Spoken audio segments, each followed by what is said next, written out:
हुआ है। लोकसभा से लेकर राज्यसभा तक विपक्ष ने कोयला घोटाले से जुड़ी फाइलों के गायब होने का मामला उठाया है। लोकसभा में विपक्ष की नेता सुषमा स्वराज ने कहा कि इस मामले पर पीएम को जवाब देना चाहिए। सभा में कोयला मंत्री श्री प्रकाश जायसवाल को बीजेपी ने बोलने नहीं दिया। कोल ब्लॉक आवंटन की गायब फाइलों को लेकर वो बयान दे रहे थे, लेकिन बीजेपी ने उन्हें दागी बताते हुए बोलने नहीं दिया और हो हंगामा करते रहे।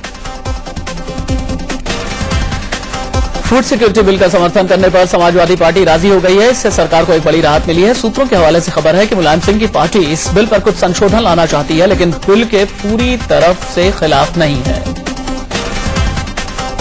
सरकार संसद में फूड सिक्योरिटी बिल पास कराने के लिए कमर कस चुकी है। आज संसद में फूड सिक्योरिटी बिल पर चर्चा होनी है। सरकार ने यह भी साफ कर दिया है कि बिल को लेकर जो आपत्तियां हैं उसे दूर कर दिया जाएगा।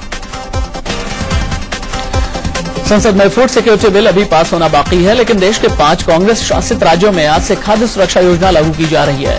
पूर्व पीएम राजीव गांधी की जयंती के मौके पर इनमें दिल्ली, हिमाचल प्रदेश, हरियाणा, आंध्र प्रदेश और उत्तराखंड शामिल हैं। दिल्ली में मुख्यमंत्री शीला दीक्षित तालकटोरा स्टेडियम में फूड सिक्योरिटी स्कीम को लॉन्च करेंगी। इसके लिए दोपहर 2 बजे एक खास कार्यक्रम रखा गया है, जिसमें कांग्रेस अध्यक्ष सोनिया गांधी और खाद्य मंत्री केवी थॉमस मौजूद रहेंगे।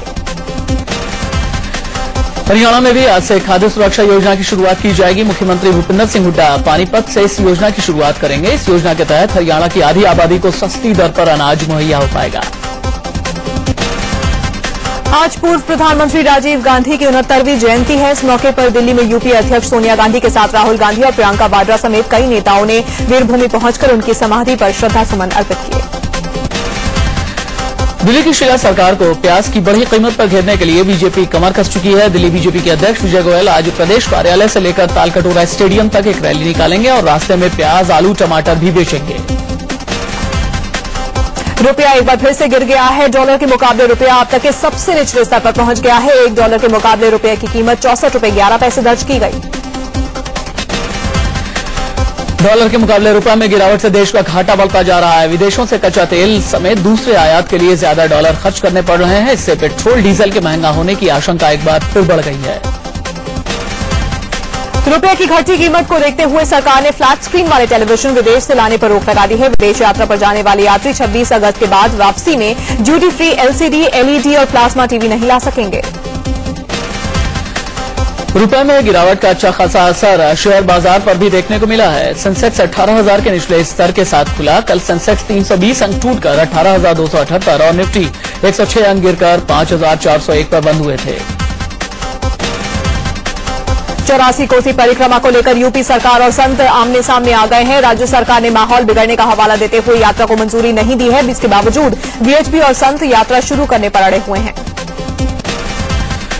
यात्रा को लेकर माहौल को गर्म होता देखकर फैजाबाद में धारा 144 लगा दी गई है। संत 25 अगस्त से यात्रा को अयोध्या से शुरू करने की तैयारी में है। इससे पहले वीएचपी नेता यात्रा को लेकर सपा सुप्रीमो मुलायम सिंह यादव से भी मुलाकात कर चुके हैं। वीएचपी नेताओं की मुलायम सिंह यादव से मुलाकात राज्य के कैबिनेट मंत्री आजम खान को रास नहीं आई। नाराज आजम खान ने कहा कि इससे अल्पसंख्यकों तक गलत संदेश जा रहा है।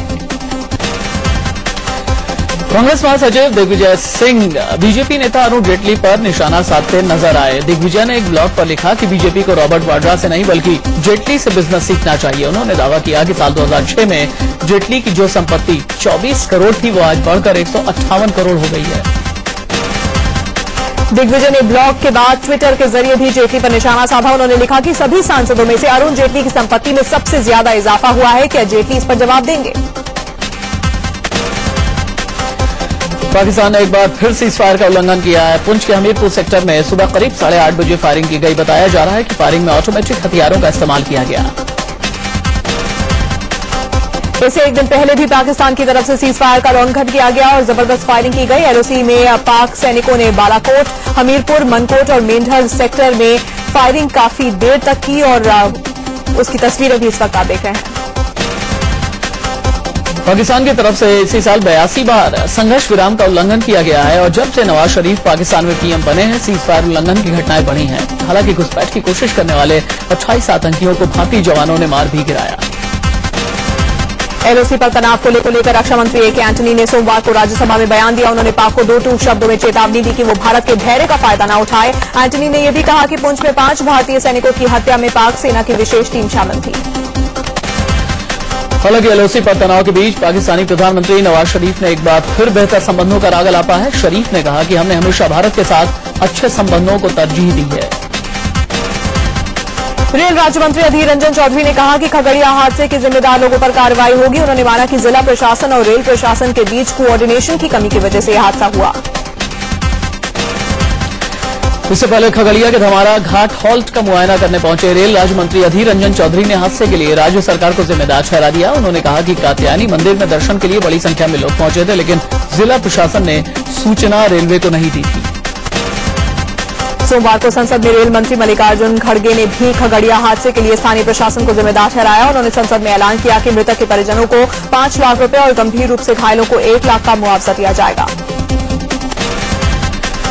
दरअसल सोमवार को खगड़िया के धमारा घाट हॉल्ट पर राज्य रानी एक्सप्रेस की चपेट में आने से 37 लोगों की मौत हो गई थी। ये लोग पटरी पार कर रहे थे कि तभी तेज गति से आ रही ट्रेन की चपेट में आ गए। खगड़िया के धमारा घाट रेलवे हॉल्ट पर हुए इस दर्दनाक हादसे के बाद लोगों का गुस्सा भड़क उठा। उग्र लोगों ने राज्य रानी एक्सप्रेस की कई बोगियों में आग लगा दी, साथ ही ट्रेन के ड्राइवर की भी जमकर पिटाई की। धमारा घाट रेलवे हॉल्ट के पास ही कात्यायनी मंदिर है। सावन के आखिरी सोमवार को यहां पूजा करने के लिए श्रद्धालुओं का तांता उमड़ा हुआ था। ये श्रद्धालु पटरी पार कर रहे थे, तभी ट्रेन की चपेट में आ गए। खगड़िया के धमारा घाट हॉल्ट के पास हुए इस दर्दनाक हादसे के बाद मातम पसरा हुआ है। जिनके परिजनों की मौत हुई है, उनका रो रो कर बुरा हाल है। खगड़िया हादसे पर प्रधानमंत्री मनमोहन सिंह ने गहरा दुख जताया है। हादसे की खबर मिलते ही पीएम ने रेल मंत्रालय को निर्देश दिया था कि पूरे मामले को गंभीरता से देखें। बिहार के मुख्यमंत्री नीतीश कुमार ने खगड़िया में हादसे पर दुख जताते हुए मृतक के परिजनों को 2-2 लाख के मुआवजे का ऐलान किया है। आज इतने लोग दुर्घटना के शिकार हो गए। हम लोगों ने राज्य सरकार की तरफ से प्रति पीड़ित के हिसाब से 2 लाख रुपए के अनुदान का निर्णय लिया है। जेडीयू अध्यक्ष शरद यादव ने खगड़िया हादसे में मारे गए लोगों के प्रति शोक जताया है। जो लोग इसमें जिनकी मृत्यु हुई है, उन्हें मैं पूरी पार्टी की तरफ से, अपनी तरफ से श्रद्धांजलि देता हूं और जो संभव हो सकेगा वो सब करेंगे। खगड़िया हादसे पर बीजेपी ने दुख जताया है। बीजेपी प्रवक्ता शाहनवाज हुसैन ने कहा कि बड़ी चूक की वजह से यह हादसा हुआ।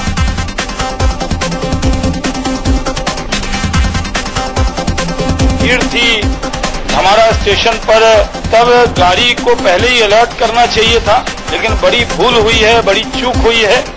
भारतीय जनता पार्टी इस पर दुख जताती है। पूर्व रेल मंत्री और आरजेडी सुप्रीमो लालू प्रसाद का कहना है कि रेल और जिला प्रशासन की लापरवाही के चलते यह हादसा हुआ।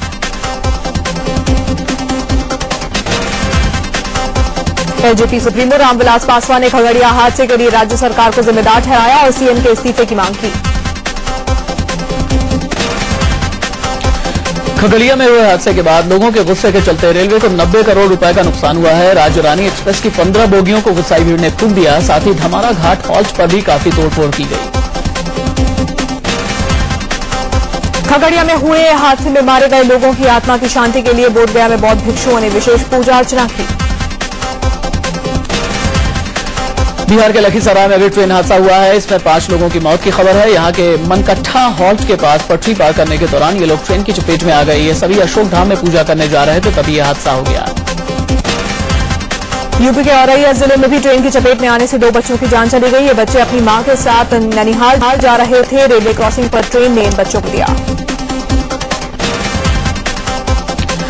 लश्कर के आतंकी अब्दुल करीम टुंडा को आज दिल्ली के पटियाला हाउस कोर्ट में पेश किया जाएगा। दिल्ली पुलिस कोर्ट से टुंडा की कस्टडी बढ़ाने की मांग करेगी, ताकि टुंडा से पूछताछ के जरिए और भी कई राज उगलवाए जा सके। इससे पहले दिल्ली पुलिस की पूछताछ में टुंडा कई खुलासे कर चुका है। टुंडा ने यह भी कहा कि पाकिस्तान की खुफिया एजेंसी आईएसआई के पूर्व चीफ हामिद गुल के संपर्क में वो था। टुंडा ने बताया कि वो गुल से साल 1995 में पहली बार मिला था।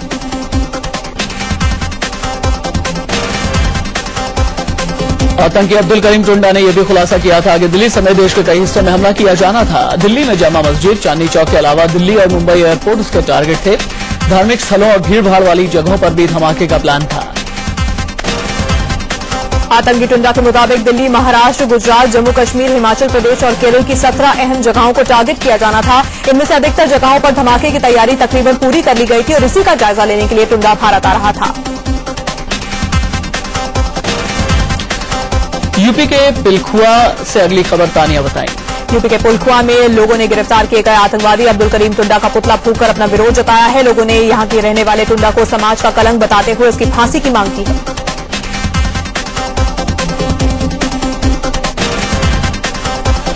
गुजरात जाकर नरेंद्र मोदी से मुलाकात और फिर उनकी शान में कसीदे पढ़ने वाले साधु यादव को कांग्रेस ने पार्टी से बाहर का रास्ता दिखा दिया है। इस फैसले के बाद साधु यादव ने कांग्रेस नेतृत्व पर हमला बोला। साधु यादव के तेवर बेहद तल्ख है। उन्होंने राहुल गांधी पर भी तीखा हमला बोला है। साधु यादव दावा ठोककर कह रहे हैं कि देश के अगले प्रधानमंत्री नरेंद्र मोदी ही होंगे। इससे पहले लालू यादव ने साधु यादव पर हमला बोला और कहा कि साधु यादव का कोई वजूद ही नहीं है। साधु यादव ने अपने बहनोई और आरजेडी मुखिया लालू प्रसाद यादव के इस हमले का जवाब देने में देर नहीं की और लालू को उनके वजूद का एहसास कराया। उत्तर प्रदेश में कांग्रेस के एक विधायक ने अखिलेश यादव जिंदाबाद के नारे लगाकर सभी को हैरान कर दिया। खबर गाजियाबाद से सटे हापुड़ से है। यहां कांग्रेस विधायक गजराज सिंह ने मंच से मुख्यमंत्री अखिलेश यादव के समर्थन में नारे लगा दिए। यूपी के देवरिया में एक मंत्री के सामने तिरंगे का अपमान हुआ। यूपी सरकार में मंत्री नरेंद्र सिंह यहां पर सरकारी लैपटॉप बांटने आए थे। कुछ स्कूली बच्चों ने हाथ में तिरंगा लेकर मंत्री जी का स्वागत किया। इन बच्चों को उल्टा तिरंगा पकड़ाया गया था। दिल्ली सरकार के बाद अब राजस्थान की सरकार भी सस्ते दर पर प्याज बेचेगी। गुरुवार से राज्य के 6 शहरों में रियायती दर पर प्याज मिलेगा।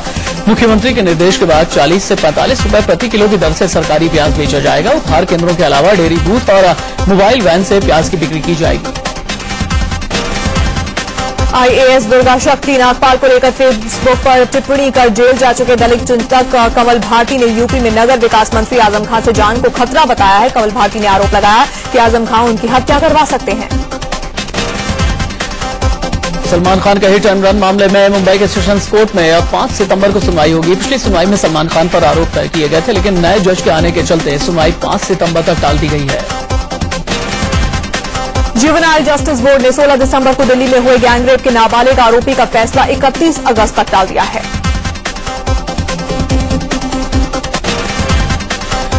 भारत के महत्वाकांक्षी प्रोजेक्ट जीएसएलवी G5 की तैयारियों को झटका लगा है। जीएसएलवी के लॉन्च को रोक दिया गया है। जीएसएलवी G5 की उड़ान में स्वदेशी क्रायोजेनिक इंजन की वजह से इसे बड़े मिशन के रूप में देखा जा रहा था।